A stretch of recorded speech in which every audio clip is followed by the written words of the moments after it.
المتحابون بجلالی.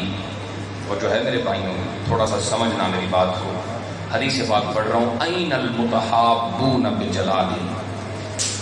اللہ فرمائے گا کہاں ہیں وہ لوگ جو میری ذات کی وجہ سے ایک دوسرے سے محبت کرتے تھے،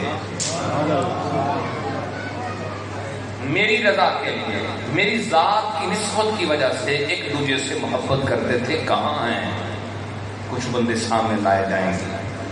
اللہ فرمائے گا الیوم اذلھم بذلی یوم لا ذل الا ذلی. اے میرے بندو، آج میں تمہیں اپنی رحمتوں والا سایہ عطا فرمانے والا ہوں. ذرا اونچی ساری کہہ دیں سبحان اللہ. انعام کیا ہے؟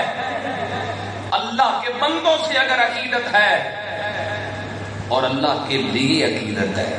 حدیث ہے، حضور فرماتے ہیں ایک بندہ حاضر ہوا. تو جو ہے نا جلدی جلدی حدیثیں پڑھ رہا ہوں. ایک شخص نے پوچھا حضور ایک بندہ کسی دوسرے اللہ کے بندے سے محبت کرتا ہے مگر کبھی اس سے ملا نہیں. آج غوث اعظم کی محبت دل میں بٹھا کے سجا کے بیٹھے ہیں. داتا پاک کی محبت، حضرت خواجہ اجمیر کی محبت، اعلیٰ حضرت بریلوی کی محبت، جو اولیاء اور اکابر امت کی محبت اپنے سینوں میں رکھے ہوئے بیٹھے ہیں. شاہ جی کی محبت، سادات کرام کی عقیدت. انعام کیا ہے؟ کچھ سے ملے کچھ سے نہیں ملے. سوال کرنے والے نے سوال کیا حضور بتائیے کیا بنے گا اس محبت کا، کیا ملے گا اس محبت پر؟ محبت تو ہے مگر ملاقات نہیں. کریم فرماتے ہیں جو بندہ جس سے محبت کرتا ہے قیامت کے دن اس کے ساتھ ہی اٹھایا جائے گا. یہ کم انعام ہے، یہ کم انعام ہے کہ قیامت کے دن اگر حشر ہو تو غوث اعظم کے قدموں میں حشر ہو. آپ بولتے نہیں، پتہ نہیں کیا ہے. اونچی آواز سے کہیں سبحان اللہ.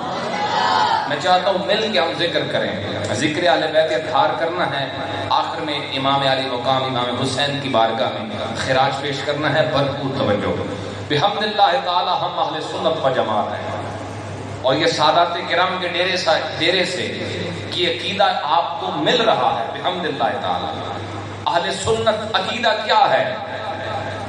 بھائی جس چیز کو نسبت ہو مدینے والے سے، ہر وہ چیز جسے نسبت ہو سرکار کے قدموں سے، ہمیں ہر اس چیز سے محبت بھی ہے